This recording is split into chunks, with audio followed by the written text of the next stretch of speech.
to get into proper mode.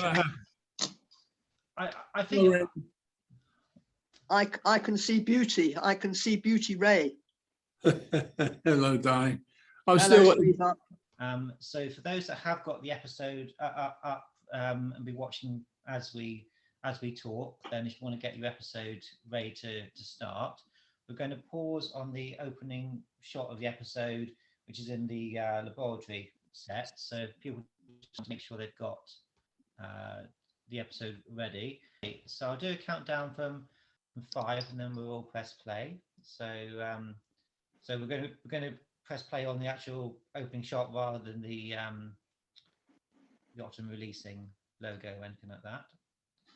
Okay. It's nice to see you, Renée. Thank you. Do you remember the first time we ever met? I was just this second wanting to say it to you. I mean, I'm aware of when it was, but I actually don't remember it. And I think it's 77 years ago. Something like that. It was Camp on Blood Island, I think it was 1954. Oh, but it was on dial 999 before that. That's right. Remember? Yes. Yep. When I did the well fall at St Thomas's Hospital. Ah, you know what you did, but I don't know what you did. But on Camp on Blood Island, we didn't really know each other. No. And you were sort of feeling your way at that site. I just came in on it. You know, it wasn't my film. Yeah, I was introduced to you. Were you?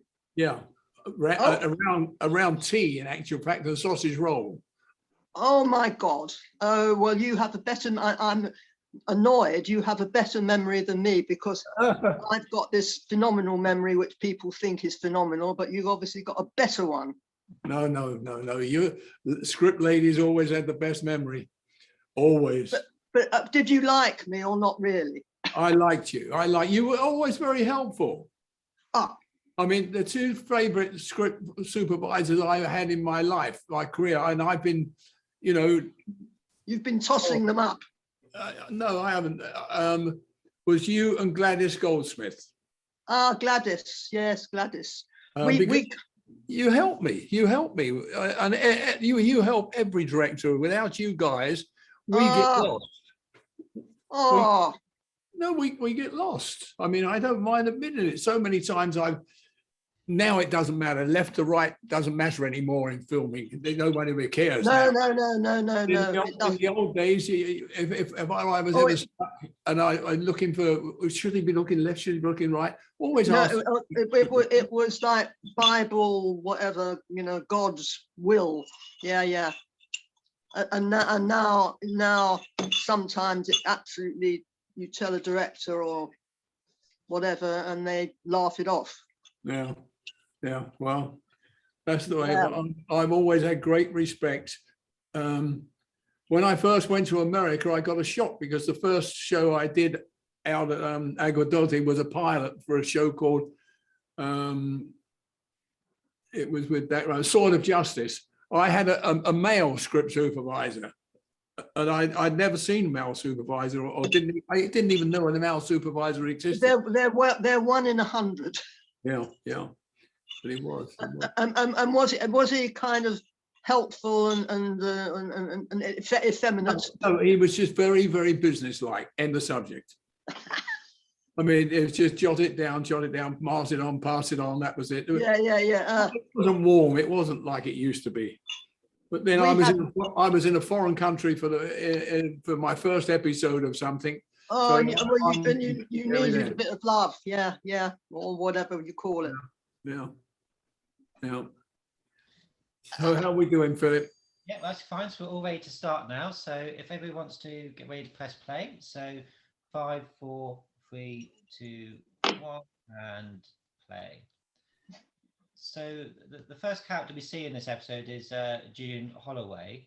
I don't know if you remember working with Julian at all either. Oh yeah, I remember Julian very well. I've got a good memory for most of the things.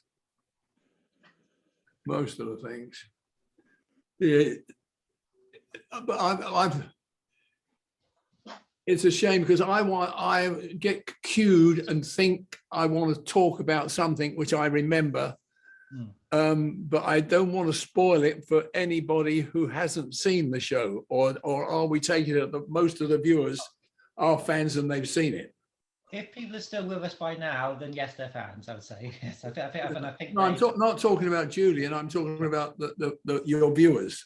Oh yeah. If everyone's seen the episode loads of times, so yeah, we can talk about it freely. Yeah. Because the actors Renée and I had in this show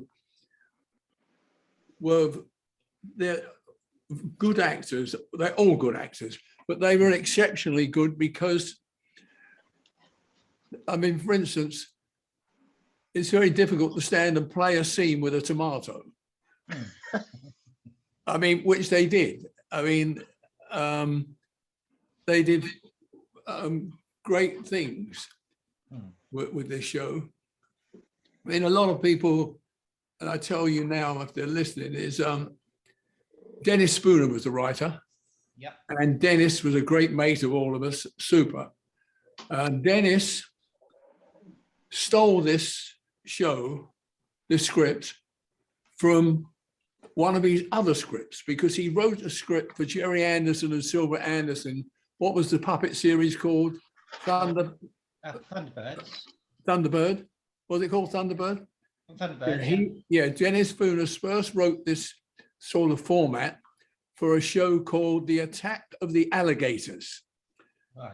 And it was well known because they couldn't, the puppet alligators did not work very well. So they used real alligator with the puppets. The first time it was ever done. And they did that. And so that's where this script first came from, was clever Dennis Spooner. He nicked his own idea.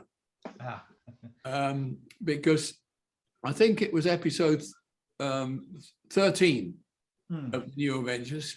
Yeah. And in the industry, as Renée will back me up on, you get to a stage where we've spent too much money along the line, the producers say, so we're going to do a thing which we used to call a bottle show. Yes. Where you just take half a dozen actors, you put them in maybe 4 sets, and you don't spend any more money. So you don't go out on location, you don't do car chases, just do it very cheap. So Dennis came, they wanted this, this was the bottle show. We spent a lot of money so far. So Albert Fennell, Brian said, listen, we got to do a bottle show. We got to get one and get some of this money back. So that's why Dennis came up with this. And we were virtually in, I think, 3 sets or 4 sets, that's all. The interior, Steve's place, the office of the scientist, and then we were down in the sewers, which we had on the stage at Pine Woods, which was done by Sid Kane, I think, was the guy, the art director.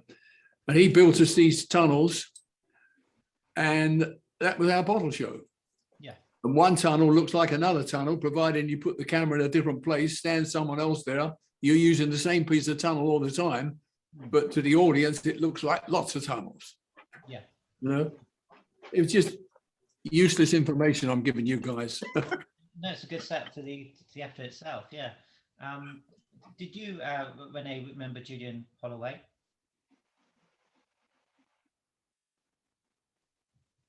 So can you hear me okay, Renée? Yeah, I'm fine. If you spoke to me, I didn't hear what you said. Oh, I was just wondering whether you remembered the actor Julian Holloway. Oh yeah, Julian, very much, because also he was the son of Stanley Holloway. So I was kind of, I don't know, I had an affection for him before I even met him. And you see, another thing you've got to remember there, Philip, is that Renée was at ABPC Studios, and it was like a repertory theatre down there. Those actors went from The Saint to Jason King to Champions to the Avengers and back, rotating all the time. So we were seeing each other in different shows in the corridors all the time down there. And the other actor we saw was Peter Celia, I think, or Sella. you remember him at all? Who? Philip, I can't define what you're saying. Oh, can you hear me okay, Ray? Yeah, but you're a bit soft, I must admit. Yeah, could you please shout? A little bit closer to my microphone. How about that? Yeah, that's better. Yeah. That's lovely. The other actor that we just saw was Peter Seller. I don't know if you remember him at all. It's sort of Celia. Celia, yes, yeah. He was Yeah, nice man. Again, he did the rounds. You worked with him on one show, and 2 weeks later, you find you were doing a Saint or something for Monty Berman or Bob Baker, and he'd be playing in that. You know, that's the way it always went there. But it's nice to see those actors. I mean, Malahide, for instance, went on to be Inspector Allen, or one of the inspectors. But he was a child there virtually, like I would have been. Yeah. Like a child. I mean, I did my last stunt 58 years ago. Oh, Wow. I've just raised my hot chocolate to you. Thank you, darling. Thank you. No, no alcohol because I had a booster 2 days ago. Oh, good for you. Good for you. But it's miserable. It's wretched. No alcohol. Yeah. Well, I don't drink anyway, so it doesn't worry me. Oh well. Oh well. I'm talking to the wrong person. No, you're not. No, you're not. I like people to drink. I mean, it's good. I used to like wine, and that. I just went off of it after I had a bit of an illness. So from then on, I just didn't fancy wine. But I like to see people enjoy their wine. I still buy wine for our family and that. That's nice.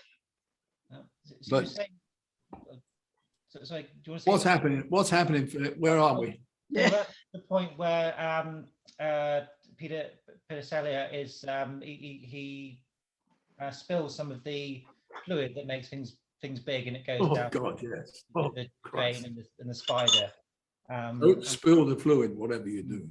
Yeah, and we're now at Gambit visiting the agent who's killed at the beginning, his grave, which is the Pinewood Gardens. You see the very famous Pinewood Bridge behind Gareth. I always felt sad for Gareth in the New Avengers, because I don't know if you remember Rennie or noticed it. He was the odd man out. You know, the Avengers was a man and a woman. Patrick and Diana, Patrick and Linda, or whoever it was, or even back to Honor. And Gambit was brought in by Brian and Albert as the third person, and it never, for my money, it never really worked for him. It really didn't. He was always the odd man out. It seemed as if we were giving him dialogue because he was there. Yeah. You know, the last thing was giving him dialogue. It was. Yeah, which was sad because he's a Superman, nice actor. He was a nice man as well. He was. Yeah, and he was the nephew of Martita Hunt. Yes, that's right. That's right. Who was a very, very different personality. Of course, they have great. Haven't we got any questions coming up yet? No, well, they're not into it far enough. I have got a question for a bit later on, I'm saving, but so despite Gareth kind of being, so you almost got the sense perhaps that the writers didn't really know what to do with his character in a way. Listen, I'm having a job hearing you, Philip. I was going to say, do you get the sense that the writers almost didn't really know what to do with Gareth's character? Oh no, I think they knew what to do with it. It's just that the premise of the show was always designed and will always be the Avengers, the two people. You know, they were the Avengers. And that was it. When it first started, there was three, because in the old black and white days, it started off with Ian Henry and Patrick and Honor. But that was a particular case of the revenge, you know, avenging someone's death. So those three people worked on that. But then Ian disappeared out the show very rapidly once it moved over from black and white. Because this episode is very Gareth orientated. It's very much Gareth and Joanna's episode. Patrick is a bit more in the background. So Yeah. Gareth Either one of them would have to draw back a little on it, you know. Patrick was so established and secure with Steed, it didn't matter to him. He would he'd drop back. He'd even give lines to Gareth if you ask him to. It wouldn't worry Patrick at all. But he was established there. But people miss Steed when he's not in it. I tell you that. Because you get asked the questions, you know, what happened to Steed? It's the Avengers. The Avengers is Steed. You know, it's I mean, those silly things, you know, like when you're doing a show, like sometimes I doing a show, for instance, I'm doing Fall Guy, right? And I find an actor who's turned around saying, well, it's not really good for me, this, because I should be doing this and I should be doing that. And I look at him and say, the show is called Fall Guy. It's about the Fall Guy, not you. You're another actor. Stop it. Oops. You lost Rennie. Yeah. Oh, hang on. I've got me. Have you got me? No, I'm just gonna. No, I've lost your picture. Hang on, I'm just gonna see if I can get your picture to restart again. This is a great show for you, Philip. You've got an upside down me and no Rennie now. Yeah. I've got the largest Rennie you've ever seen, nothing else. I think I'll become an alcoholic after this. I think that's my plan. I've lost everybody. I'm just gonna try and. We can hear you. We can hear you. Oh, good. Well, that's all you need to do. Well, yeah, we'll continue to try and sort of solve the problem, but we'll press on. I thought it. I'm kind of. I thought I'm a bit back now. Am I not? Afraid not. Shit. No. It was me who did whatever I did. Oh, you go to Oh God! on the bottom, bottom left. I'm so surprised that none of our audience knows how to put me upright. Yeah. I've now got a stand. I'm photographing the stand without the camera on it. Maybe now. Do you think? No. No, on your left-hand corner, Renee, at the bottom, you may have a start or stop video, and you might just question clicking on the start video. Yeah. Now, what I have to do is, I've gone back to my apps, and I'll just go to Zoom, and I should be back. There's my Philip. Great. Fantastic. My Philip. I just wanted to say something to Ray, which is, do we think that Peter Hammond did the first Ian Hendry Avengers? Peter Hammond, director. I know who you mean. He used to be an actor. Yeah. Yeah, I don't know. He did. He did he? Yes. I tell you, I used to like Peter Hammond's work, but I got a bit fed up with it when he started. In the mirrors. That's it. Reflections. Yeah. I got fed up Or with reflections. or up in the gantry. Yeah. On Morse and things like that. You didn't know which. Oh, I see. In the room. He couldn't stop. No, a car in the car window. Doing that. The side. It was always through the side window. Yeah, that's right. I mean, something you find out Morse was talking to himself until you realise it was him in the mirror. Yeah. Well, again, a nice guy. I mean, doing it once, you know, in a film would be great, but it became his style, and it, you know, drove everyone crazy in the end. Yeah, that's right. You're absolutely right. Absolutely. Good on you. Good on you. It must have driven you mad. Well, it sort of did. Yeah, it sort of did. Yes. I was wondering what your both of your favourite memories would be regarding Patrick Renée. Maybe Renee, you want to start? What your favourite? Mine. Yes. Oh, such a laid-back gentleman with a very, very funny family background, upbringing, which he told me. I mean, he told everybody, but Who is this? Patrick Oh, McNee. Patrick Oh. McNee. Yeah, he had two aunt mothers raised him. Patrick was an enigma, but a lovely enigma, you know. He's a Superman. I knew him all the way through, and in America, when I went to America and everything ended, I was one of the only English directors out there that had gone out there that ever used him on anything else. People just didn't use Patrick. I took Patrick on to Vegas with me. I made him the boss in The Man from U.N.C.L.E.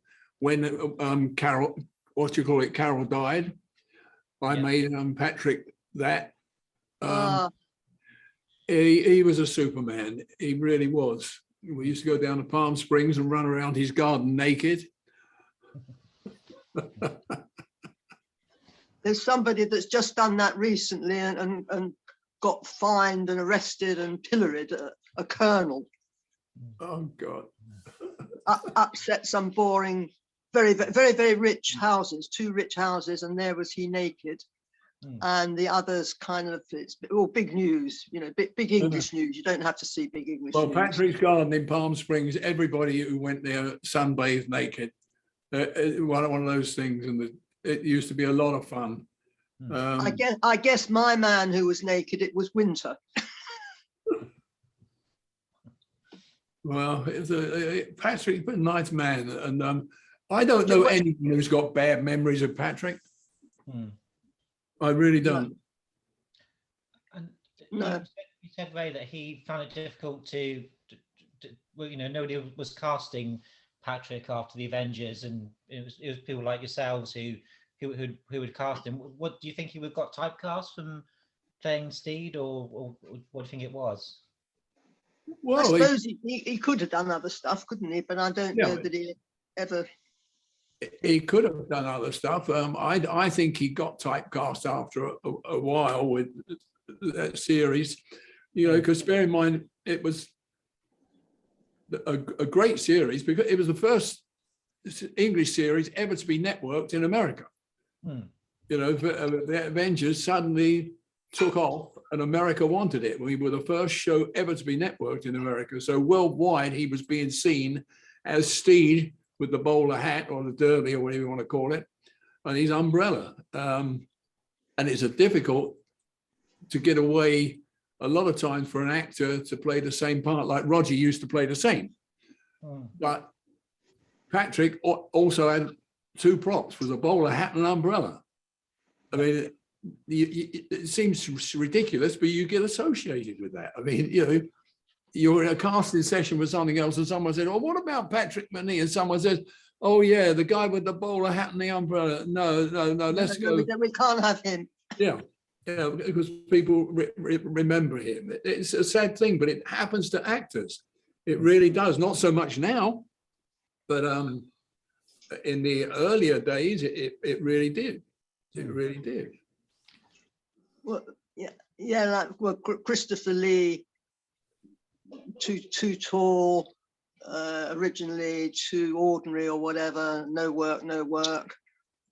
Then he's only going to be Dracula, and then what a lovely end he had, doing wonderful things.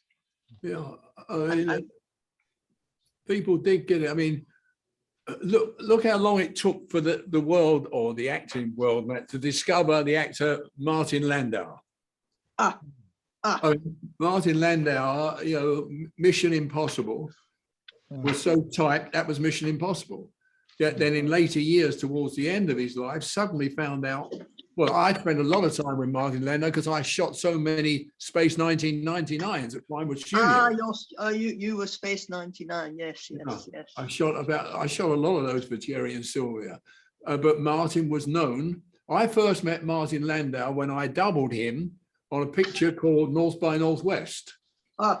In South Dakota. I did that with Hitchcock when I was a stuntman in America. That was the first time I met Martin. And the second time I met him, was him walking into Jerry Anderson's office, and Jerry Anderson introducing me as his director for the second episode of Space 1999. Martin said, "Wait a minute." He said, "You used to double me." I said, "Yeah." He said, "Congratulations." But he, suddenly you turn around and he just made some, in his last years of his life, made some fantastic performances and got nominated. But he was typecast. So I'm still crooked. Renée's here. You're standing on your side now. Wendy, she's This is sit me. down. This is what I look. Hello, sweetheart. Hello. Oh, what a shame, Don. But we're still talking and we're still enjoying. So Yes. okay. Yeah, we're fine. Yeah, cracking on.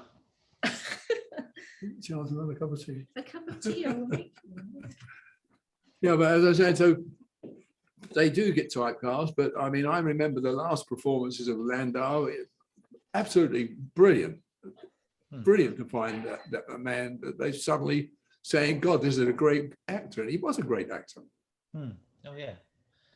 We're currently seeing a great actor, Jeremy Young, playing a Russian spy. Any memories of Jeremy Young? Joe, Renée, I kick me out, Renée, when you want to talk. For God's sake. No, I love you talking. Jeremy Young. When I was a stuntman in England, I always doubled Jeremy Young. If it was a Saint or Randall and not Randall, but Saints, and earlier Danger Man, Man in a Suitcase, I always got the job of doubling Jeremy, so I got on very well with him. And it was super to be able to have him in the show because he's a nice man, good actor as well, very nice man. Again, you see it in the show. He's playing scenes with dripping water and noise is off. It's good acting. They're marvelous actors, these people in this show. Because, they hadn't seen the monster yet. We had a thing with Laurie Johnson was the composer on this and the Avengers and the new Avengers. He changed the music slightly on this. But when we did the music spot for this episode, we decided to stay away from as much music as possible because we found that the dripping water and the echoes, presumably the echoes, which we put the reverb on it in editing, were better than Laurie wanted to do with creepy music. Yeah. So it was a lot of fun. Now on shows, you've got so much music, you can't hear the dialogue. Yeah, it goes the other way, doesn't it? So Renée, do you remember Jeremy Young at all? No, not at all. I'll have to see a picture of him at some point. You immediately you see the picture, Renée, you'll say, "Oh God, of course I know him, of course." Yeah. I mean, I think it is, as you say, that it's very atmospheric, this episode, and Laurie Johnson's music is very much a part of what makes it work. But as you say, it's also about the dripping and the echoes. And I mean, when it came to the script, did you look at suspense TV or film? Is there any sort of inspiration for your take on this one, Ray? Well, I got to tell you, I mean, no one knows what the monster is yet, right? Your viewers, unless they've seen the show before. Yes. Because so it's difficult to talk about it. Otherwise, I'm going to spoil the end of the episode. Well, I think everyone knows. I don't think we'd be spoiled to say, but I suppose it's a bit like Jaws, isn't it? You never see the monster, and that's what makes it such a scary. Well, if you're going to say what it is, you say it, then you get the blame because I'm not going to. Then I'll talk about it. Yes, it's a giant rat for anybody that hasn't seen it. But, this is the funny the funny thing about it, and I'm sure Renée will remember, is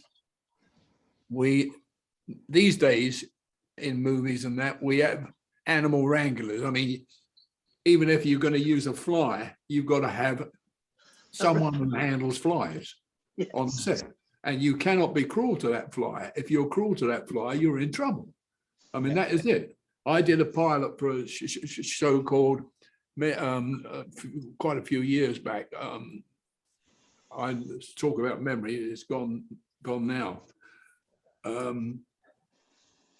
I'll remember it anyway. So one of the scenes were that a body in the desert, been there for a long time, and a fly goes across its face, the guy's face. Nice shot. Well, it's difficult shot to do because you've got to get a fly to walk across someone's face. It's very difficult to do. So you bring someone in, believe it or not, who's got trained flies. He's a fly wrangler. I'm not joking. This is true. And God forbid you did anything like they did in the old days, like pull wings off things or legs off things, you're in trouble because the RSPCA type people, they're on you like a rocket. Everything is protected. So when we wanted to do this, we didn't have that type of protection in the days when we did Jaws. But so they got a pet shop owner who had rats. Yes. And the property master, I can't think who the props man was now, he went out and got 2 or 3 rats for us to look at. Well, they brought the rats back to the set before we started to look at, and they looked so cute. I mean, they weren't You ugly. fall in love with them. Yeah, they were pretty things. I mean, you know, it's got a bad name. A rat's got a bad name. That's sad. So I'm looking at these things and I'm saying, you know, I know what I'm going to do. We got all the tunnels full scale for Patrick and everybody to run around in. Now on top of a tennis table, we've got it in miniature for the rat to run around in, so that I can join the two together. So we've got this table and we put the rat there and put it with its head pointed through the hole, and it waves its little whiskers, and it was very pretty. It was a terrible thing. It just didn't work. So someone, I don't know who it was, decided to get Vaseline, and we put Vaseline on its fur and made the fur go the wrong way to make it look ugly.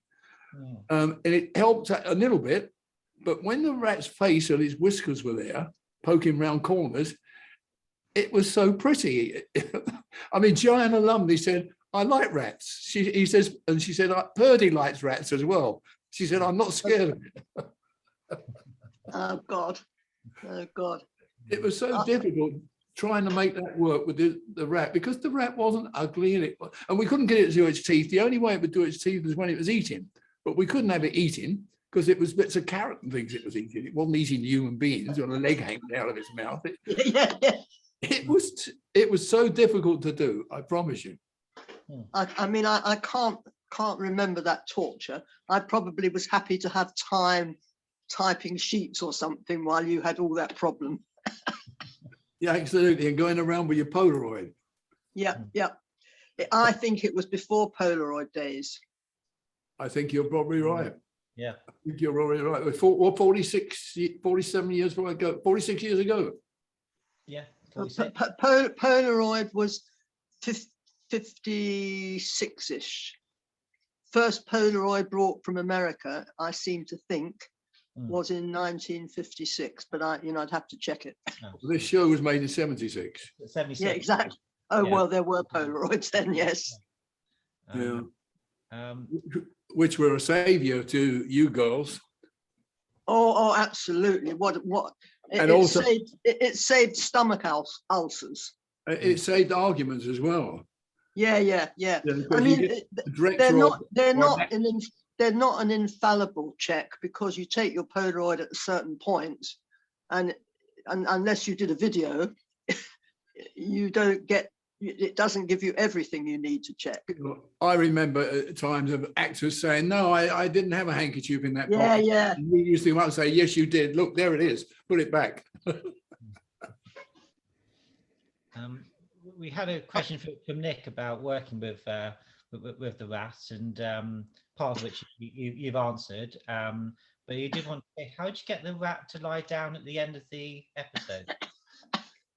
The rat, when it lay down at the end of the episode, you take the frame where it does it. The guy, it would lie down when it was tired. Yeah. When it was tired, it would lie down. So we waited and got a shot lying down. Then if you got that, no one else is in the shot. the whiskers are not moving, because at that point the frame was frozen just for that shot when Steed and everybody look at it. Uh-huh. Otherwise, you have to say, Mr. Rat, will you lie down? And it says, yes. So you were said, so this was, I say, it was very much designed to save money, this episode. Did you feel that the sets did the story justice, or did you feel a bit let down by because in fact it was done a bit on the, cutting corners sort of thing? well, it wasn't one of my favorite shows because we were cutting corners. I was just, I don't know really, but I was just so pleased to get out of that set. In and out those tunnels all the time. And it was damp. I mean, it was damp and horrible. Yes. Underfoot. It was horrible. I mean, if it wasn't for the fact of Mike Reed was the cameraman, Mike Reed, if it wasn't for the fact that he's being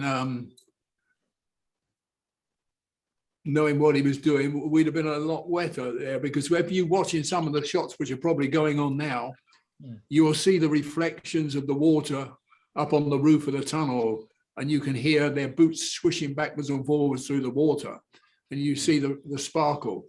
Well, that's clever, Mike Reed, because that reflection of the water, Mike Reed got a tray and broken glass, broken mirror in the tray, put it all in the bottom of the tray, pours water over it, and shines a flashlight into it and just wrinkles the water, and it looks as if it's the reflections off of all this soil going on around us. All those clever things, which he came up with, so we didn't have to walk around in water. We listened to it, and we put that on the soundtrack, and we saw little puddles here and there, and there was a spray down every so often of the ground, so it reflected. But because of Mike Reed and his cleverness, we didn't have to walk around in 2 or 3 feet of it. I worked on the Nick Rogue film, which was called, I think, Witches, and we had mice, and we had a star actor mouse who would do everything that was needed, and he was treated like he was a Hollywood star, this one mouse. And then we had lesser mice, the second mouse, he wasn't as good, but Mr. Main Mouse was a star. So funny. Well, animals on episodes like that are so important. That's why I say you got a wrangler for everything. If you want a pigeon come on the set in America anyway, over here, you have a pigeon wrangler, someone who knows everything about pigeons and has got trained pigeons, dog wranglers. Very seldom do you get Universal people now used to bring in, like the Chipperfields, for instance. They used to supply animals for everything to us in those days. And when I was in the stunt business, I went in with a lion which Chipperfields brought, and I wrestled a python which Mary Chipperfield brought down to the set when I double Victor Mature once. It nearly killed me, the python. Fortunately, the other stuntmen, Les White and Denny Powell and Nosha Powell, were there to get the snake off of me. But you always know around, but now they get treated like royalty, as Renée says, and you can't hurt these things. I mean, in the old days, when you see horses fall, in the old westerns, way back, they never went down very easily. It was cruel the way they used to put them down with things what we call a flying W and that. But now they talk horses down. When I did Tom Jones, I was the stunt coordinator on Jones. My horses there, the 3 falling horses, I could ask them to fall down and they would fall down. We trained them that way. They were good. I've forgotten the main horse boy man. I think he was Bob. He was the horse stunt supplier of horses, and they would drop down dead for him just like that. Yeah. We were out in Turkey with him, and now I can't remember his name. It's terrible. Bob Simmons. Yes, exactly. Thank you. Yeah. Bob, very famous, of course, his work on the Bond films and doubling Sean Yeah. Connery and Then Paul Weston took over. yeah, Paul Weston, yeah. What was Bob Simmons like as a person? Who? Bob Simmons. Nice enough guy. Nice enough guy. Gorgeous. The clan of us in those days, U.E. Simmons, Jerry Crampton, Elf Joint, myself, Alf Joint. Joe Powell, Eddie Powell. I mean, there were. You mentioned Nosha before. Yeah, Nosha was there as well. But Nosha was really a tough guy because Nosha grew up as a street fighter in London.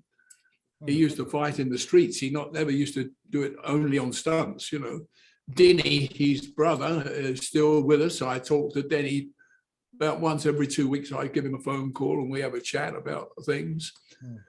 Joey Dunn, unfortunately, left us 2 or 3 weeks ago. Yeah. Romo Gahara has gone. A lot have gone. And we lost Doug Robinson recently as well, didn't we? Doug Robinson went. Well, Doug Robinson did the first black and white Avengers because she's fought at judo. Yeah. I brought in kung fu, karate, mainly kung fu. But Joe Robinson started it off with honor, and it was judo. It was Joe Robinson and Doug Robinson and his brother Joe. So Renee, I was just thinking from a continuity point of view, because the sets are fairly minimal. There's not so much set dressing, I guess, maybe because of sort of budget. The sewers seem a bit too clean. Was this an easier episode because it didn't have so many sets, or was it? No, I think it was because it was difficult to get anything wrong down in the sewers. Yeah. But whenever we came up, of course, it was, there was always the luxurious apartments with dressing on tables and things like that. But as Ray said, Polaroids and prop men, it wasn't easy, but it was very, very doable and never get anything wrong. Yeah. But the worst thing was an operator saying, "Oh, there's a picture growing out of my head," or a lamp, a wall light. And so you take that out at the time and then don't put it back, kind of thing. There was quite a lot of that. And a bottle on the table, oh, it's in the way of the close-up, move it, like almost never see it again. But their mistakes they just didn't get through. I mean, once in a blue moon, on take one, I'd see something that wasn't right. And I mean, that's too late, but it's not too late. Yeah. But a nasty director will spin round as if you've committed a murder, even though you've stopped a mistake. Yes. One in a zillion.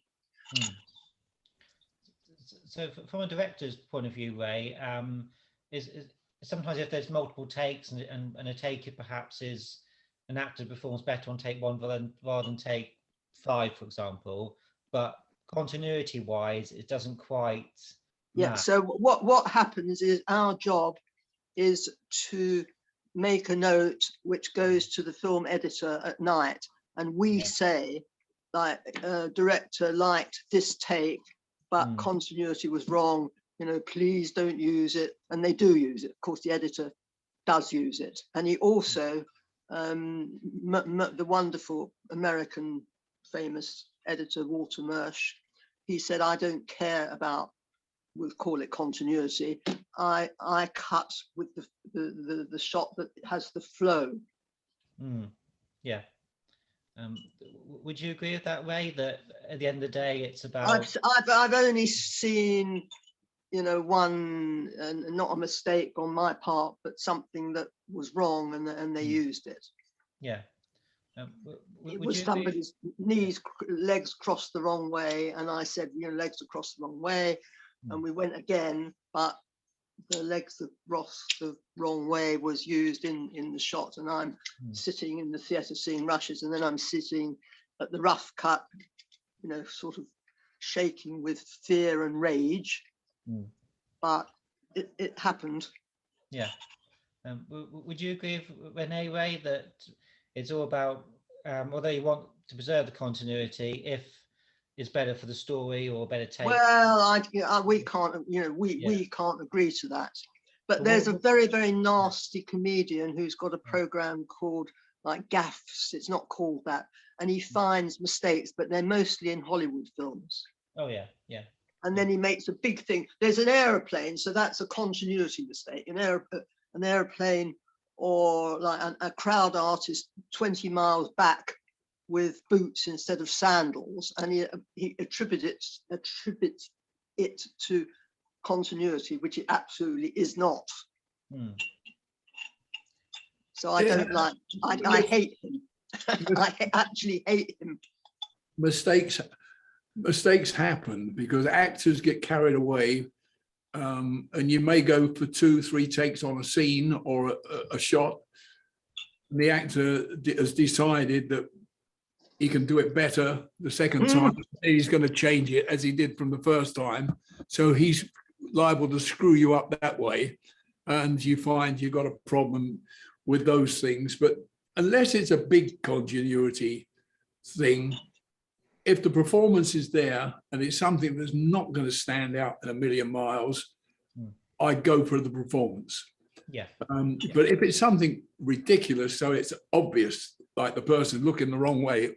Oh yeah. Oh no. The person. You've got to listen to your script supervisor. Yeah. And do it. Otherwise, you look stupid when the show comes out. I mean, it's there's some exceptions where things go wrong and they're accepted. I mean, going back again to North by Northwest. For those of you, most people, I guess, will have seen North by Northwest, who are our viewers at the moment. And when we shot in South Dakota, the scene where Cary Grant is shot by Eve Marie Saint in the restaurant, we shot that 3 times. You can see me in that one because I go outside with the stretcher with him. But we shot that 3 times. So when they saw the dailies on it, and you can, any viewer can see this, as she is about to shoot Cary, in the background, sitting at the dining tables, a little boy goes like that, because he's heard the gun go 3 times, and it made him hurt it, so he put his fingers in the ear, and someone else has gone like that. So when the stuff, in those days, we used to have to send the stuff back to Hollywood to be viewed, and then it would be sent to Hitchcock, and Hitchcock would view it in a hotel room with a projector. They saw it, 3 takes. The first take, the boy never did it. The next 2 takes, the boy did it.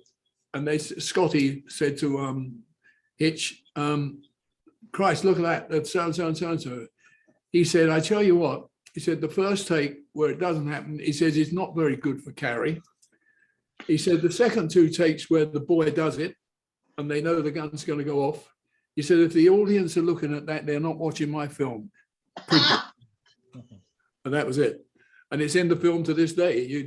When you get to that scene of Cary being shot in a restaurant, just watch the background. You'll see people put their fingers in their ears because they know the shot's going to happen. But they're the exceptions to the rule. You know, he says Cary wasn't good in the first. He was good in the one with the boy with his finger in his ears. Print it. That was the one he used. Yeah. I got a question come in. This one for Ray first of all. You mentioned you did your last stunt some 50 odd years ago. What do you remember? What the last stunt you did was? Well, in actual fact, it wasn't a stunt for the show. It was a demonstration. It was Avengers, and I wanted someone. I had Rocky Taylor was doubling Patrick McNee. Hmm. Paul Weston was there as well. And I had a stunt man, I'm not going to mention his name. I said, I want you to come down the stairs, do a somersault, land on the table, do a somersault off the table, straight in to the chest of the bad man. Hmm.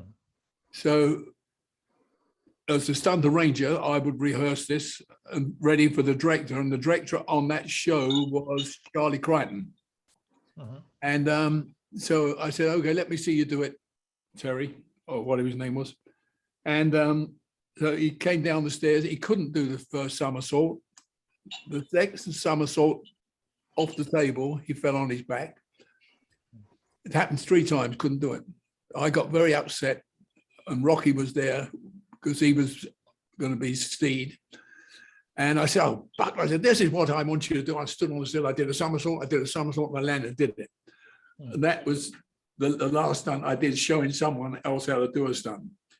But the stunt before that was Avengers as well, and I can't remember the name of it. I had to do a standing somersault through a manhole cover, which was only 2 foot by 2 foot, into a sewer, but nothing to do with this sewer. Yeah. And I did that without getting hurt at all on that. They were the last stunts I did 58 years ago. But no, before that, I think the last one I did on that was turning a car over on a thing called GS5. The memory goes. The memory goes. We had a question come in to say, how do you both find working at Pinewood Studios, and how does it compare to other studios? It was heaven.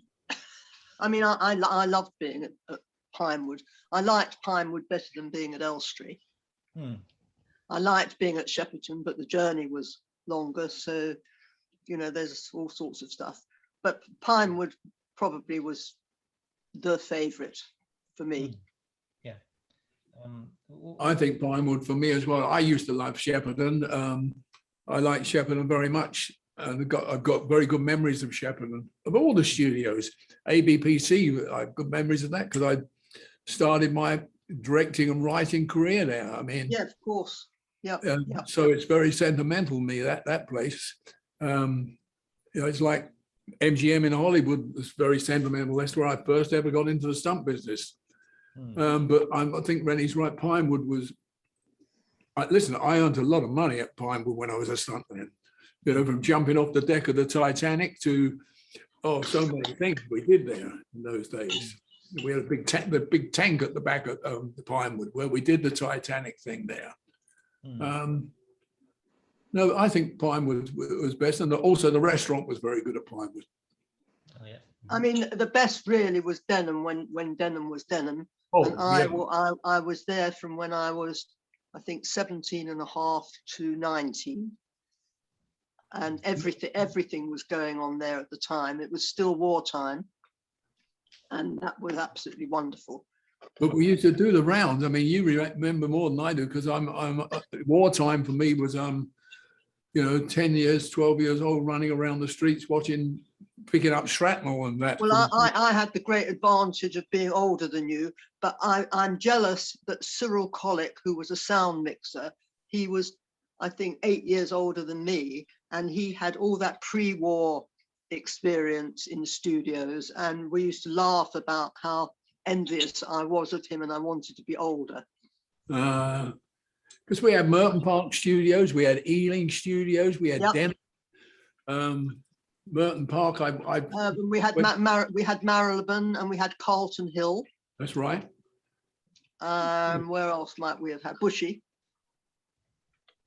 Heath, yeah, you're right. But they were a bit beneath our dignity, you and I, really. I mean, I did work in those little ones, but mostly it was grand ones. And what about Bray? And Bray, oh my Bray, and what exclusive films used before Bray. Hammer used to use Bray most of the time. Yeah, it did. But what Hammer was Exclusive Films before it was Yes. Hammer. And No. I worked for them when they were Exclusive Films. Yeah. And as you know, and the audience probably doesn't know, but you know that we didn't have studio. They didn't work in studios. They took a mansion house and used that as a studio. And we had to actually sleep there because they were always in like Timbuktu. And we couldn't wreck the furniture or the decor, but we used to shoot beautiful sets by whoever it was, the set designer, whose name I can't think at the moment. And it was like a family actually working for Exclusive and then Bray. I wanted to ask about one crew member, Robert. Speak up, Philip. I wanted to ask about Robert Fennell. Do you remember Robert Fennell? Yes, Robert Albert Fennell's son. Albert. Yeah. Robert was the location manager, I think, on it. Yeah, I think he's credited as the production management is his actual credit, but yeah, because he sadly died very young, didn't he? Yes, he did. He did. And Albert went suddenly, but Albert always had an ulcer problem. And Albert used to come on the floor. He was always rubbing his side if we were behind schedule or something, always rubbing his side. So Brian and Albert and the young people, so many people have left us, sadly. So many people. Do you remember when the stand-in on the Avengers committed suicide, and she'd been a friend of Diana? Yeah. She was. Yeah, I remember it very, very well because of that time. Sadly, Wendy here now is my fifth wife. Wendy and I have been married for 39 years now. But at that time, when Diane, I can't her name, Brian. I can't remember. She was a girlfriend of Brian Clemens. Exactly. And it was a holiday weekend. It was like an Easter or something. Yeah, I was married to a Japanese lady at that time, who was in space 1999, Yasuko Nagasumi, and she was friends. We were. Brian and I go back many, many years. Brian and I go back to early 50s in Croydon when he was growing up, sort of thing. But Diane was in the flat in London and hadn't turned up at Brian's in Antua, where we lived. And my wife then went to the flat to find out where she was, and she discovered her fate, unfortunately. She did. Diane Emright. Yeah. I can see her name on the call sheet. Yeah, that was very sad. Very sad. Yeah. Very sad. We mustn't get into this sadness thing. No. No. It's supposed to be the Gnaws. Yeah, exactly. I haven't been talking about Gnaws at all. No, I'm wondering what the audience are listening to. I mean, they're not finding out anything about Mr. Rats or anything. No, we'll still here. I mean, when I said I was going to be doing a watch along for Gnaws, a few fans sort of thought, well, why am I picking this episode? And I think they had a point. It is one of those episodes that is a bit underrated. Well, why do you think its reputation isn't perhaps as high compared to, say, Target or? Well, I don't know, Rennie will agree with me, but it wasn't that good an episode. I mean, there wasn't a lot for those actors to do in that. They're playing scenes, as I say, with tomatoes and a bloody rat which they can't see, and pretend that it's in front of you, and you're standing there going, and doing it to the wall. I mean, it really, I take my hat off to the actors. They really did a great job for me, but it wasn't a great episode. And I think Dennis was up against the gun when they said to him, we need a bottle show. We got to put something, we got to get back like £50,000 or something or the other, because that's what it does. It gets a lot of money back. Yeah, because you go out on location, shoot 5 or 6 locations on Avengers, that adds up to a lot of money. But if Dennis Spooner can put us in 4 or 5 walls and 3 sets, there's a big saving. Yeah. So I think it suffered very much by restricting Dennis to what he shot and what he did, because they had to be written quite fast because they decided they had to get budget money back fast. It wasn't so. It's not like when you're on episode 8 saying, "Well, we'll do a bottle show on episode 13," because you don't know on episode 13 if you're going to be in the red or not. And suddenly they found out they were in trouble and they had to get some money back, otherwise they wouldn't finish the season. Yeah. But But I sorry. really think it was. It wasn't. We tried to make it as creepy and as nice as it was. I think everybody did a great job, but it wasn't one of my proudest moments. Let's put it that way. Yeah. I think we always got the same amount of time, like 2-week schedule or however long we got to shoot 10 an days. episode. 10 days. 10 days, yeah. Yeah. Yeah. Oh, is that's 2 5-day weeks at the time, wasn't it? That's right. That's right. Well, I left, Rennie, something which you'll appreciate. I left England after shooting shows, 10-day schedules, like The Return of the Saint, I was shooting in 10 days and things like that. And my first stop in America and my first assignment, they flew me out to Hawaii to shoot Hawaii 5-0 with Jack Lord. And when I got there for the first production meeting, they said 5 days. I nearly died. How can I shoot it in 5 days? I get 10 days. I can't shoot this in 5. It's impossible. But I did, and everybody worked very fast, and it was done. But I said to people that I knew, because I knew Jack Lord because I'd met him on Bond because he was in the first Bond, Jack Lord. I said, you know, in England, it takes us 10 days to shoot this. He said, wake up, kid, wake up. This is a tight schedule, 5 days. We used to think it was a tight schedule, 10 days. With Monty Berman coming in with his little watch, opening it and closing it, just making sure we won time. They all producer or executive producer or associate producer, one of the 3, would be there at 5 o'clock or whatever time was near finishing, seething. Yeah. They didn't want anyone to go into double time or time and a half. No. The quarter. It was the quarter. Yeah. That we had to do for no money, but willingly. Or we were asked, the boom operator was usually the shop steward, and that's right. He'd have to be asked, do you think the unit will work the quarter? But we would work the quarter for no money, no extra money. Yeah, it used to be very scary. But to answer your question, it wasn't one of the best shows. Wasn't one of the best. Targets was my best. I thought Targets was great. Oh, Target. Yes, we did Targets, didn't we? On here. Yeah. When I was the right way up. Yes. And I was the sideways up because I was sharing it with somebody else, and I did the interiors and not the exteriors. I think it was something like that at that point, but maybe I'm not. But I do remember Target. But actually, Eagle's Nest was a seriously good one. Yeah.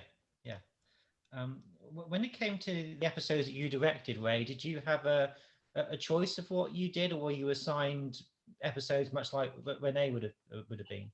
No, I was assigned. I mean, very lucky to have a script put in my hand and say direct.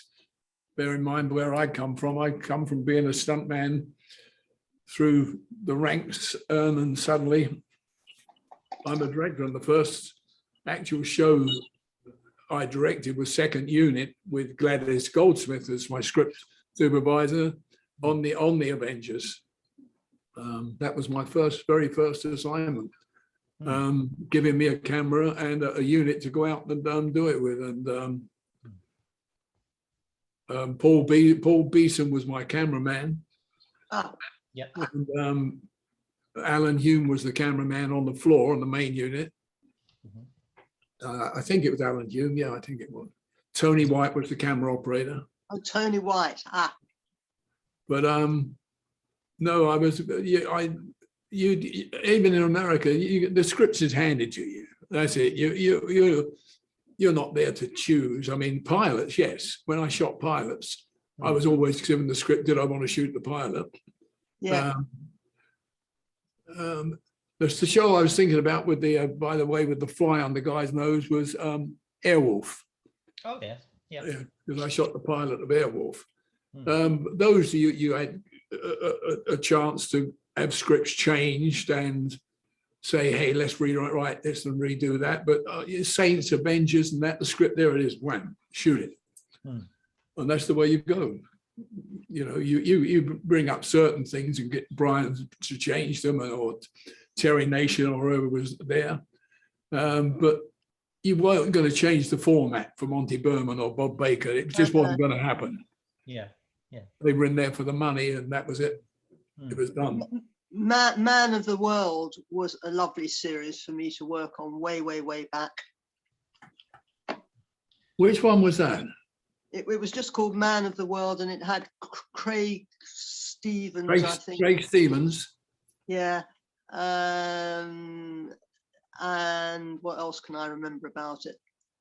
It was out of Shepperton, I think. And we went to the south of France to do the pilot. We had Graham Stark in it, who everybody loved. Graham Stark. I'm the only person in the world who didn't enjoy Graham Stark, but everybody else loved him. Well, he had to be on camera all the time. Oh yeah, he was the sidekick. And then I worked on Magnificent Seven Deadly Sins, which was Graham Stark's film. He directed it. He didn't produce it. He wrote it, and he was in it. And we had every wonderful, like Harry Seacombe, Peter Sellers, every wonderful comic in it who adored him and worked on it. No. They were paid, but they worked for peanuts. Just Spike Milligan. Yes, who we put in a coffin, and he is claustrophobic, and he went absolutely crazy. More than he was. More than he was. Yes. And I think that had Bernard Bresslaw in it, and I had a thing with Philip, thinking that Bernard Bresslaw was in our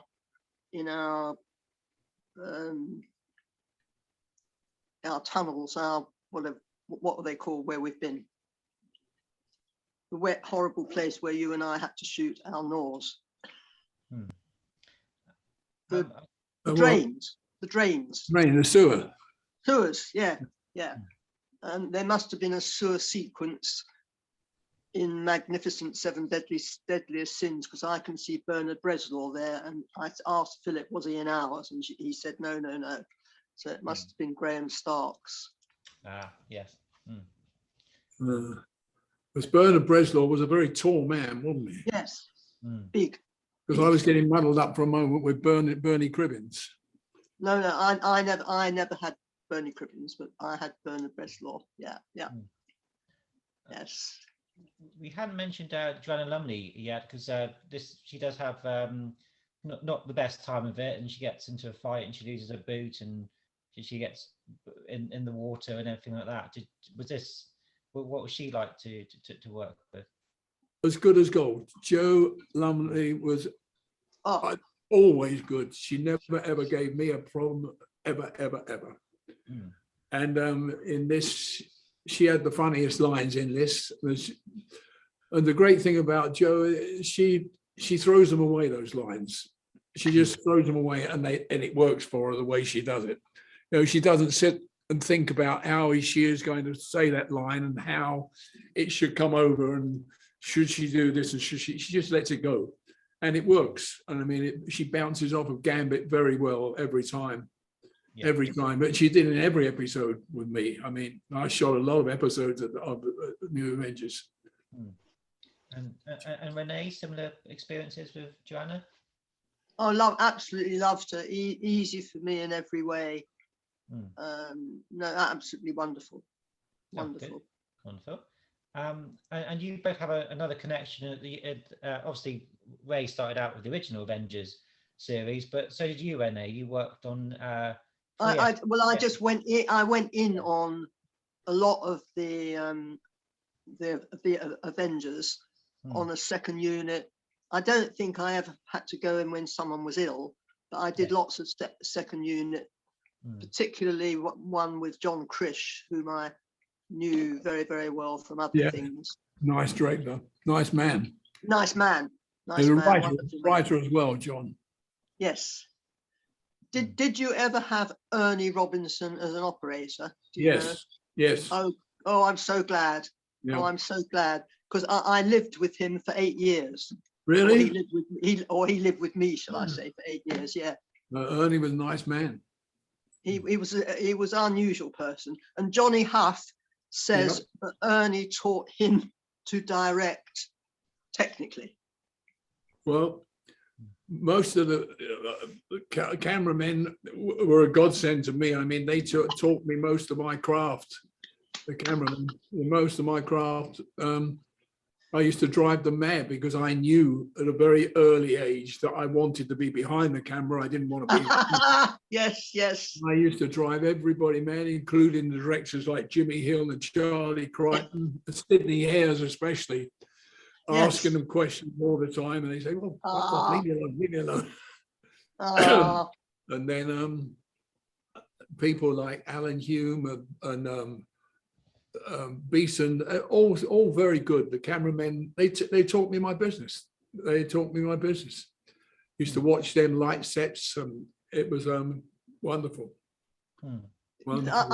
I worked with Jimmy Harvey, Walter James Harvey, a lot, and he was really a very, very good lighter and a very good person, but he was kind of a bit unloved, which is very sad. Did you have him at all, Jimmy Harvey? So, I don't know. Mike Reed, his gaffer was Johnny May, was his gaffer, his chief gaffer. Johnny May was his head electrician. He was another guy I learned a lot about. Yeah, yes. Really good, really good. Yes. Jerry Gibbs. Yes, yes. Yeah. But Frank Watts. Oh, Frankie Watts. Yeah, Frankie Watts was knockout Frankie. I did most of the Randall and Hopkirks and Department S with him, and then he came with us over to Pinewood and we did all the Space 1999.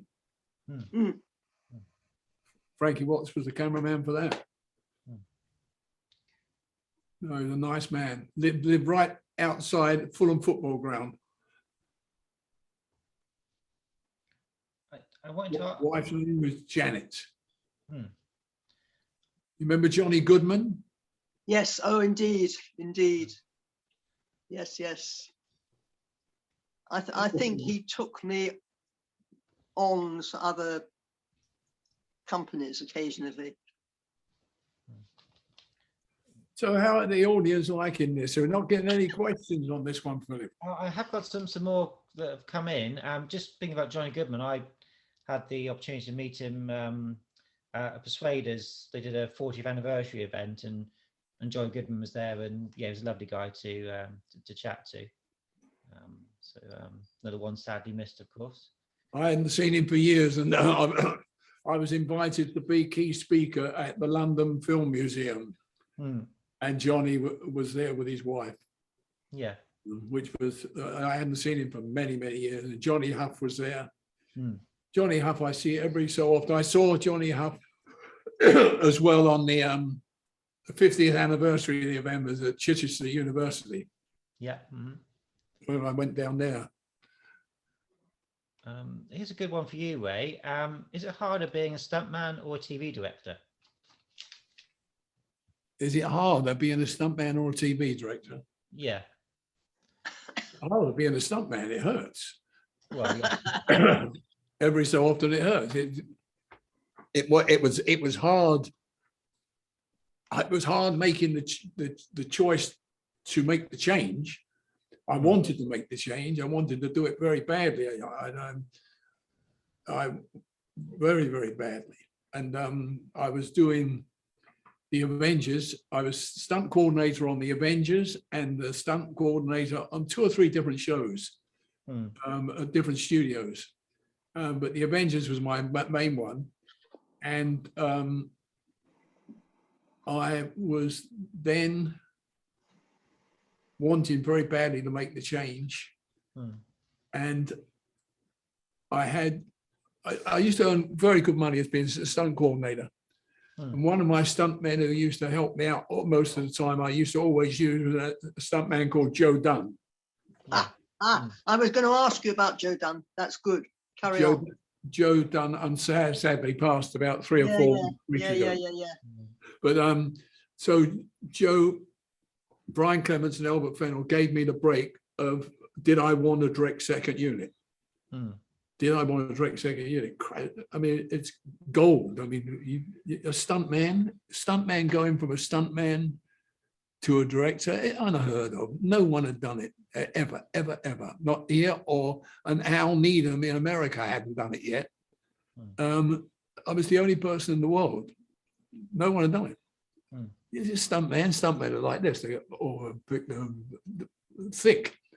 But so I obviously said, of course I do. So I went out, I did the first day shoot. And Brian and Albert Fennell played a terrible joke on me because they saw my stuff in dailies and I wouldn't go into dailies to watch it. I was too bloody nervous. So I stood outside the block where the theatre was, which in the main front part of ABC Studios. And I stood outside the back door down 1 step, and Albert and Brian came out the corridor and they both had their hands in their pockets and their heads down like that. I thought to myself, oh, fuck, I'm in trouble. I mean, you know, and suddenly they couldn't hold it any longer and they started laughing. I said, you bastards. And they were pleased with what I shot. I'd done a scene with Diana Rigg diving off of a diving board, which was a stuntman, Peter Elliott did it for me. Yeah. But I shot all that and they were pleased. So I got another assignment to do it. And so Albert and Brian had me in the office. And this is where the difficult part came in of being a stuntman or a director. And said, do you want this as a full-time job? Because you can't do both. Yeah. Now, you know, I'm married.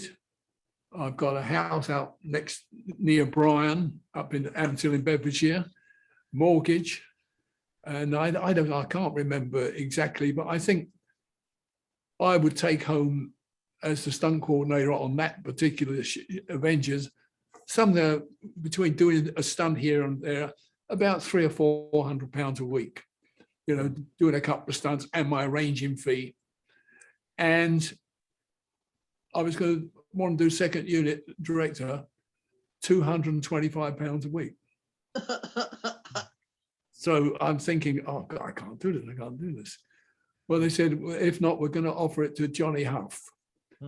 So I thought, I don't know what to do. I wanted it so bad. So I went home and I spoke to my wife of that time.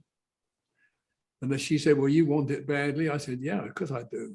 She said, well, you're going to take it.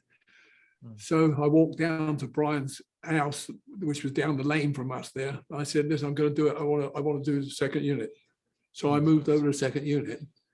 Joe Dunn, I made stunt coordinator. And I knew I was second unit director, not for too long on the Avengers, about 3 or 4 weeks.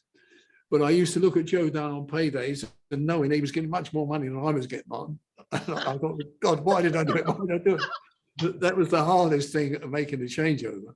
You know?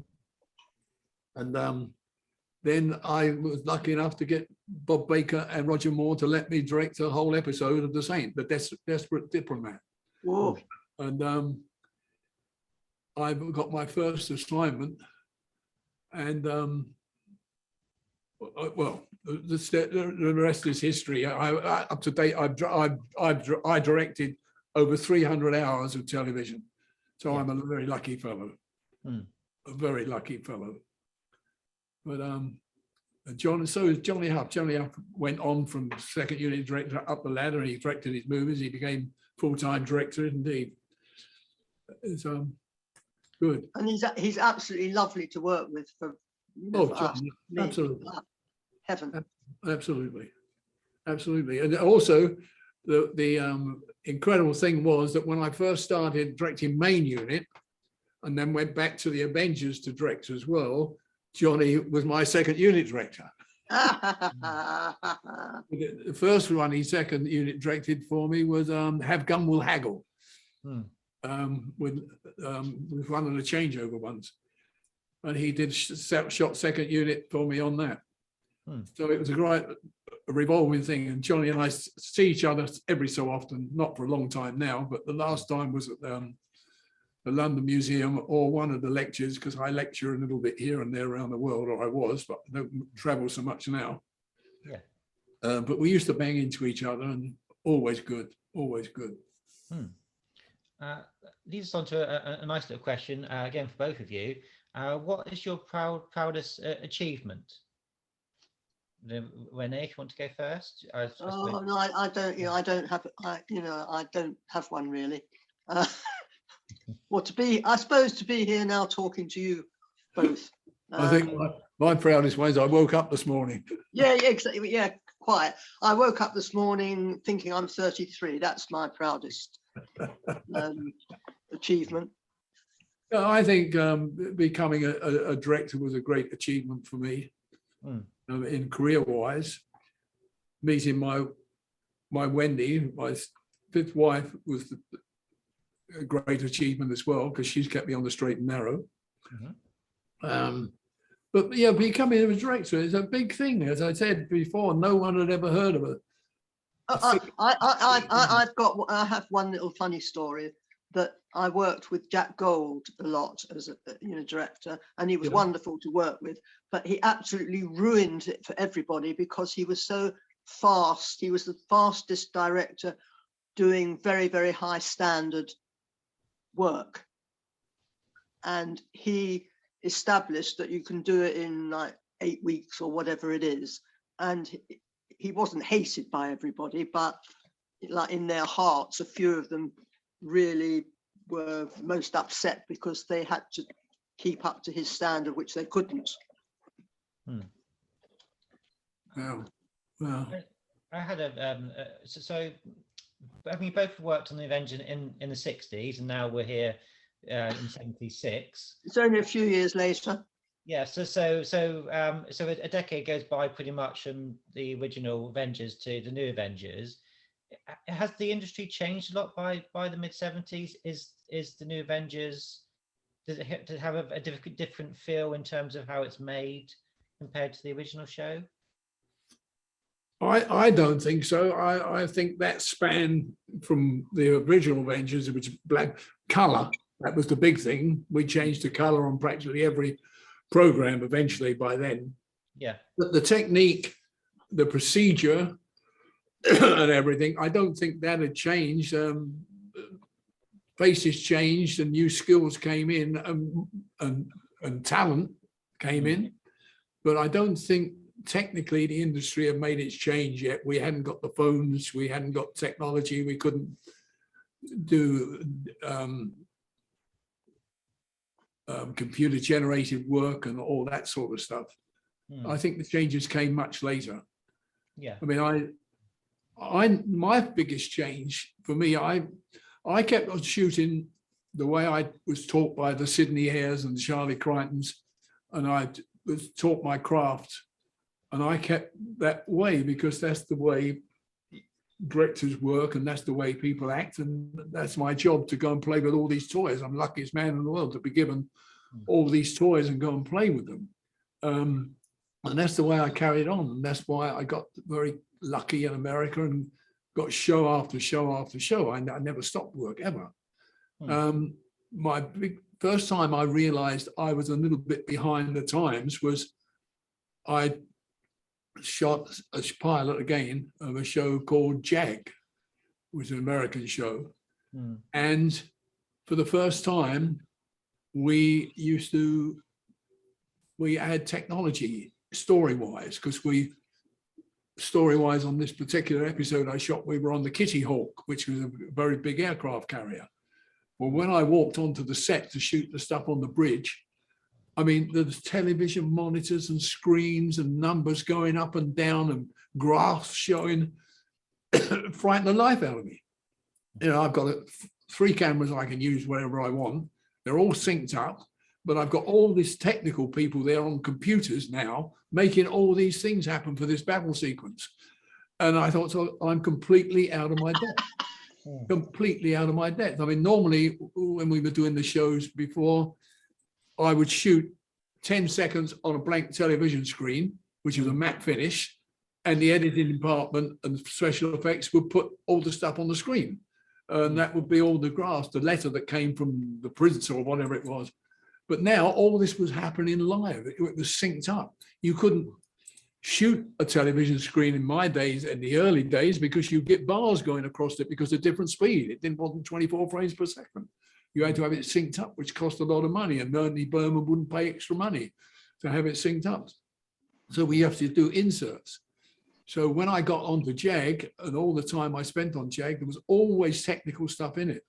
And it changed directing for me on a lot of this stuff, because suddenly I'm not watching my actors, I'm watching these damn screens all the time, you know, making sure that's corresponding with what this man's saying. You know, they're landing now, the bombs are dropping. I've got an actor saying it there, and I've got, oh, it drove me mad. So I got used to it, you know, and then I fell in. But now, technology-wise, it's incredible what the industry has come around to. It's a different world. Renée and I had the best of the industry. It will never happen again. We had the best. Was there a particular decade that stands out for both of you as being that perfect time to be in that business? In the business? Yeah. Oh, I think all through the 50s and 60s and the early 70s was a great time in the business. There was lots going on. Television shows in England were bountiful. They kept making new shows. The writers were plentiful. I think, I don't know, what do you think, Renée? No, I mean, it was, we learned something, we learned something on every single film that, I mean, I learned something new on every film, but it was only a minuscule thing. And I still think that our job is exactly the same as it was from the silent days. But there is so much technical stuff, but I like blue screen, green screen, effects and stuff.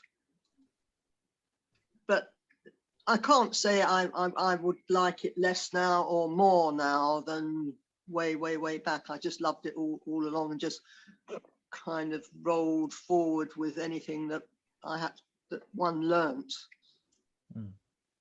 Well, I was the same. I mean, I've never ever,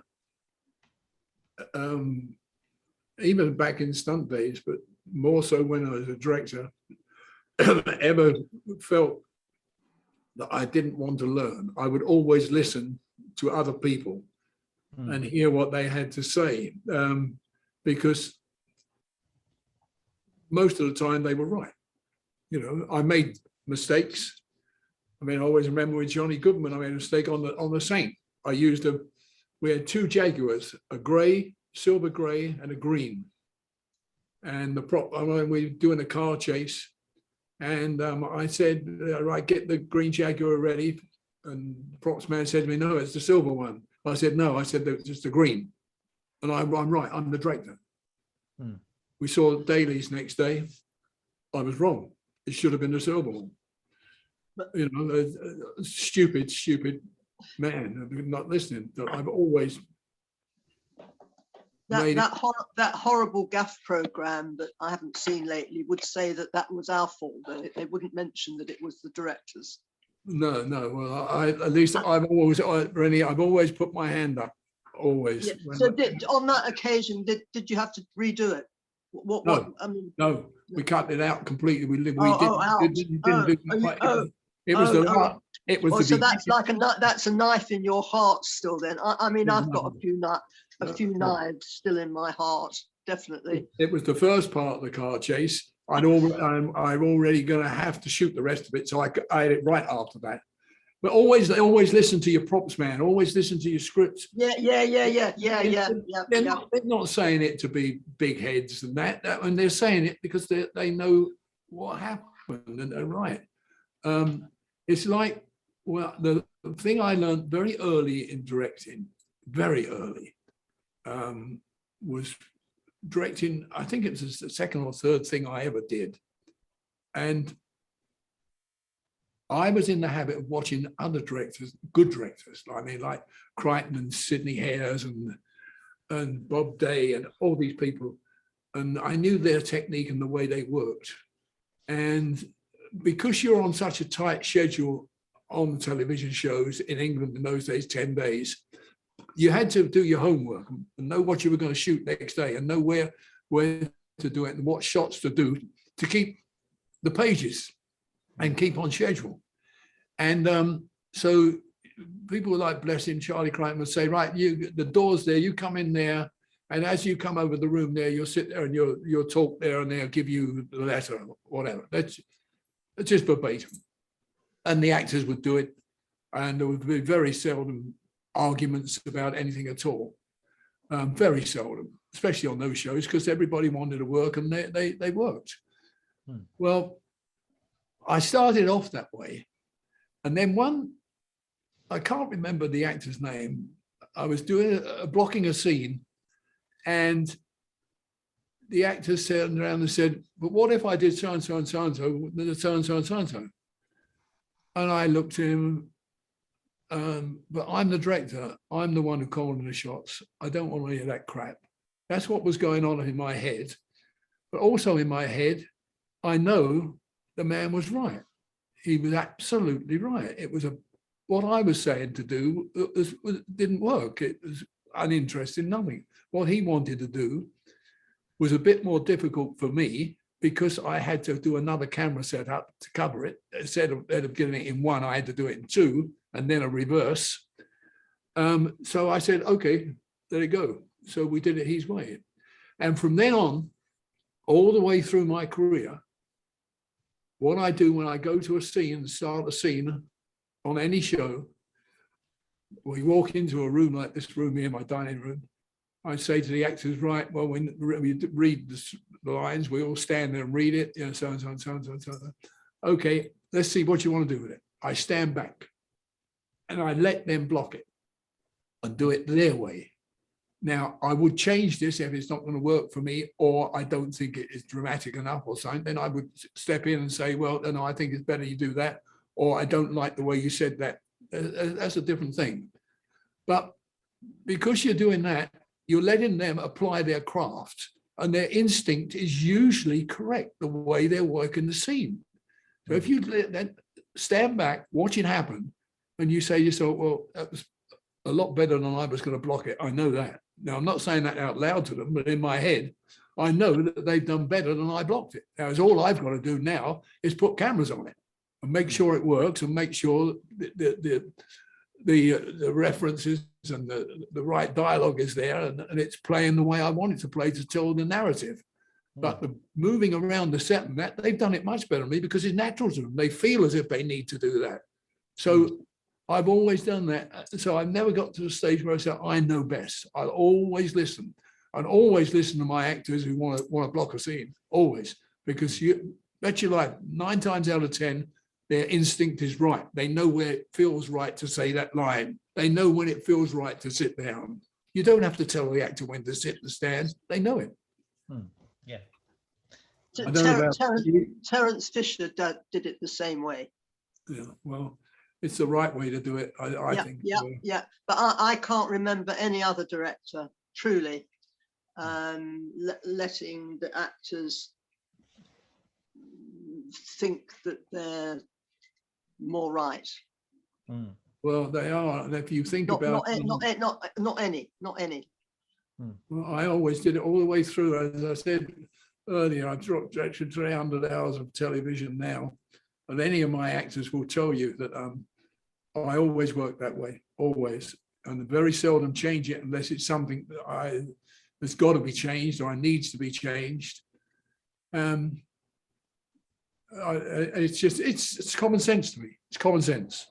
Common sense. Yeah. You know, and I've been lucky enough to work with some of the top actors out of America and England, and I've never had a problem ever. Even when the ones that are so-called difficult in America, Difficult, you know, yeah. you get the Charlie's Angels that were a pain for a lot of people, never a pain for me.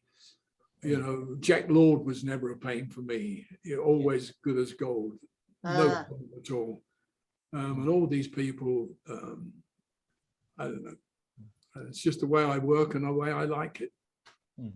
But Ian Hendry was, I mean, he wasn't a pain, but he was difficult. Yeah, but we know why. We know why, exactly. Yeah. I did a new Avengers, and Brian and Albert said to me, let's use Ian Hendry in this show for nostalgia. I said, are you sure about this? Yes, said, yes. Let's do it. And I knew Ian very well, and I knew little his pretty little wife who passed on. I said, all right, you want to do it? I said, yeah, let's make him the baddie. I said, okay. I said, you're sure about it? I said, yeah. I said, well, I want, when he goes to lunch, I want someone to go with him to lunch. This is at Pinewood. And we're shooting a scene after lunch this day at the gate going to Pinewood with the two serpentine walls at the entrance, the old entrance to Pinewood with the balls on top. Yeah. And Ian Hendry has got to climb over that wall into this precinct, which is supposed to be this, where story-wise, wherever the trouble is, he's going in there. And we come up, and I was going to shoot him going over the wall before lunch. And someone said, "We got a break, boss. We got a break. We're going over." First thing after lunch. Okay, break it. Everybody goes off to lunch. Nick Elliott, I think, was the location manager on the show, and I said, "Nick, stay with Ian Hendry, whatever you do." He said, "All right." So we come back after lunch to shoot this scene of him climbing over the wall. And I said, "Where's Ian?" I look at Nick Elliott. He said, "I don't know. He disappeared. I couldn't find him." I said, "Oh, Christ." Tell me. Ian arrives. He arrives. And I look at him and I think, okay, all right. Okay, we set it up, stand over here. Okay, on action, you go over the wall. And we go. The camera turns over. Ian starts to climb up the wall, and he puts his hand on the bowl at the top of the wall to push himself up and falls straight over the wall. Stoned out of his mind. I said to Albert and Brian later in the day, I said, "I told you, what did I tell you?" We got around it, obviously, but he couldn't even see the top of the wall. He didn't know what the top of the wall meant. But he was a lovely guy. Did you ever have Edward Judd? Yes. He was like a family friend from little boy. Edward Judd. I think I doubled Edward on a couple of shows. I had him on a show called Ghost Squad, GS5, over at ATV as well. I know Sergeant Cork with John Barry and the young boy, or was a young boy, he's an elderly man now. Oh boy, he was in the Champions with Stuart Damon. William Gaunt. William Gaunt, exactly. William Gaunt. Oh yeah. Yeah. Well, our memories are good, Renée, I tell you that. Not bad. Come on, Philip. What's wrong with all these people who are supposed to be watching our show? I've got another question here from Stephen. He wants to know if Alfred Hitchcock was as fearsome as his reputation. No, he was very professional. He was gruff, but he wasn't a nasty man. We're still talking. I'm still upside down. Still upside down. They're all going boss-eyed looking at me. No, I never found him harsh in any way at all. No, and I liked him. He was a good man. Another man you learn a lot off of as well. especially his techniques, the way he paces. He's pacing of a show. He's pacing of a script. You got a lot to learn from Hitchcock. I know a lot. And hats off, and glad he was in the industry to teach us things. And would you say Alfred Hitchcock would have been quite inspirational to you as a director, Ray? Are there particular directors that you see, we go off on another tangent now, and this is supposed to be about Jaws, and it's supposed to be about Renée and I.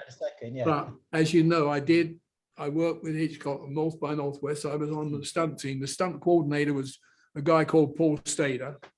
I doubled Martin Landau doing the fall off Lincoln's nose at MGM studio. And I did all the Mercedes drive-in for Carrie in Central Park. And I was buddies with Carrie at that time as well, because I used to look after him and drive him around sometimes. And when we were shooting in the Plaza in New York, Plaza Hotel, there is a scene where Carrie comes out of the elevator and leaves the hotel. Yeah. So the whole unit's downstairs with the cameras all set up right in front of the elevator for the Carrie to walk out. I happened to be upstairs as well. So I came down in the elevator with Carrie, not in the shot, just coming down to start shooting. The elevator doors open, Carrie and I walk out. I go and do what I'm doing. Carrie goes over and talks to Hitchcock. They decide they're going to shoot the scene. So Carrie now goes up one floor and it's going to come down. So whilst he's gone in the elevator to go up one floor and come down for the shot, I'm standing next to Hitchcock, well, a chair and a half away. And Hitch and I used to go all right because we used to sing Cockney songs together and tell Cockney's rhyming slang and that. We used to play around. And Hitch looked across at me and he said, Ray, he said, are you going to stay doing this stunt thing? He said, well, what do you want? So I said, I'll tell you what I want. I want my name on the back of my chair, like you. And he smiled. He said, well, go for it. And you'll have it. And I walked away from him. As I walked away from him, I looked at the back of his chair and it didn't have his name on the back of the chair. It had director, because he never had his name on a chair. It was always director. Only in his TV series it said had that. So now we cut away. We go on with our lives. Years and years later, I'm at Universal Studios where he had his offices with Betty. And I'm directing a show called Nancy Drew and the Hardy Boys. And as I'm walking up and down every day, backwards and forwards from my office to the set, I pass Hitch's bungalow. It was 4 or 5 bungalows, but I passed Hitch's. Behind it was the set for, it doesn't matter. The house up on the hill with the motels show what he did. Janet Leigh and Psycho. Psycho. Yeah. His office was in front of Psycho, his bungalow, that up there. But I used to pass it every day. And one day I passed it, I thought, I'm going to go in and see if he's there. And I went in, his secretary was there. I said, is Mr. Hitchcock here? And she said, yes, but he's probably busy. She said, who is it? I said, well, my name's Ray Austin. He probably won't remember me. But I worked with him on North by Northwest, and I just popped in to say hello, sort of thing. She said, hold on. She went in, came out. She said, in you come, in you come. And I went in, and Hitchcock was sitting there behind his desk. He said, sit down. I said, you remember me? He says, of course I remember you. Of course I remember you. He said, and I also know, he says, you got your name back on your chair. He says, because I've seen your Avengers. And that was it. So he did remember, and I remembered him. I spent about 4 or 5 minutes in there talking to him. That was right out of the blue. Right out of the blue. There was one actor early on in this episode, Mark Sheppard, I don't know if Mark Sheppard rings a bell for either of you. What part did he play, Mark Sheppard? He plays a policeman after the. He came out, he worked for me in America. Oh, right, yeah. Mm. Mark worked for me in America. He worked for me on the Wilfred Brimley show, Our House at Lorimar. I was shooting it at Lorimar. He came out and found me and came to a casting session, and I used him. Yeah. Yeah. Did you ever encounter Mark Sheppard, Renee, or No, no? He was the security. He played the security guard, didn't he? Yeah, it plays security. Yeah, towards the beginning of the episode. Yeah. So you both had a chance to rewatch the episode fairly recently. We say it's not one of the strongest ones, but is it perhaps better than you remember it, or is it still kind of as you? I tell you what, I think it holds up very well. I don't think it's aged like a lot of shows which I've directed in the past, and I see them now, and I think, God, that's aged. Yeah. I mean, you watch some of the Black and White Saints, which we did. I mean, they've definitely aged. But this particular episode, I don't. Mainly, as Rennie said earlier, you're in that confined set. What have you got to judge it with? Yeah. It's tunnels, it's wet ground, it's dripping water. yeah. You know, you haven't got anywhere really to say, oh, well, that's not like so-and-so was, because there is no so-and-so. It stands up as it is what it was, or it is what it is, definitely. I think so. I think that's the reason it does stand up. So you enjoy seeing it again, Renee, and it's quite you enjoyed seeing it again, Renee, when you saw the episode. It's you quite enjoyed it when you saw. You say that? So when you saw the episode again, Renee, you kind of still enjoyed it. Yeah, I did, and you know, some of the shots I feel and recognize totally, and then there might be something that is, you know, a pleasant surprise to me or disappointment to me, but you know, I go through all the emotions when I see something that I had worked on, and there's been one film which I've forgotten the title of it, which was on television a little while ago, and Ian Hendry had been in it, and you know, drunk and all that, and James Villiers, and I could not recognize one setup, and I've now seen it a couple of times, and it's sort of come back, but that's literally, I don't know why, and it's a very good film, and I can't go. Girl in the Headlines, it's called. Michael Truman directed it, and it's really good. And why it never stayed in my head out of 140 or 200 films, I really don't know. Is that the same with you, Ray? That some things you remember clear as day, other things seems like maybe somebody else did it? No, I'm got an extraordinary thing there. I can usually remember most of the shots and most of the setups I've ever done in my life. I can see them in my mind's eye easily. Easily. You know, if I watch something which I directed, I know what the next shot is that's coming. I never forget that. Never forget it. And just sort of to wrap up the whole Gnaws. Oh dear, what's happened? We've not done very well, have we, today? But I know everybody's really enjoyed themselves, and I've had some lovely comments about how they've enjoyed it. And one person said at the beginning, it was lovely to see you, whichever way up you were. So I think everyone's had a great time. So so I just want to say thank you very much, Ray, for joining us for today and sharing so many of your wonderful memories with us as always. I should mention everybody that you have got your books that I've always have near to me. So if anybody wants to. Oh, great! Everybody see that? That's thank you. My wife was saying, "Oh, why haven't you bought me another one of your books earlier?" So I will try and complete her collection. So they're always good fun. So okay, all right. Be safe, everybody. You too. Get vaccinated. Will do. And Okay. Nick just said, Ray and Renee, thank you very much. It's been a privilege. So Who said that? Nick Nick enjoyed it. Thank you, Nick. Thank you.